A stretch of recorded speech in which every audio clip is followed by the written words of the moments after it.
नमस्कार मंडळी, जय महाराष्ट्र. कुंकुमार्चन. कुंकुमार्चन म्हणजे कुंकवानी देवांना केलेला अभिषेक, याला कुंकुमार्चन असे म्हणतात.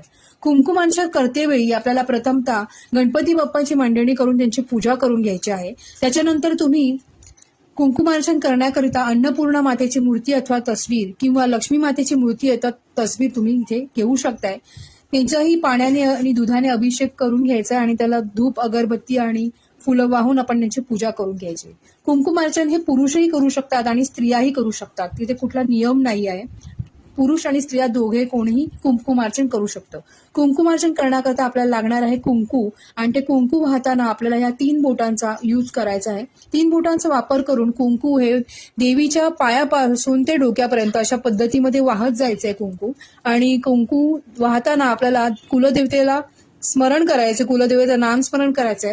अथवा आपण गायत्री मंत्र येत असेल तर मी गायत्री मंत्राचा देखील जप करू शकता.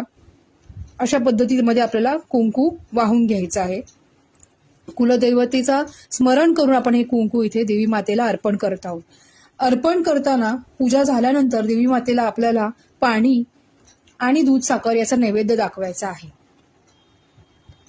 पूजा झाल्यानंतर आपल्याला एक गोष्ट लक्षात घ्यायचे, हे कुंकू आपण परत देवांच्या पायाशी किंवा माथ्यावरती व्हायचं नाहीये. तर हे कुंकू आपल्याला एका करंड्यामध्ये काढून घ्यायचंय आणि आपल्या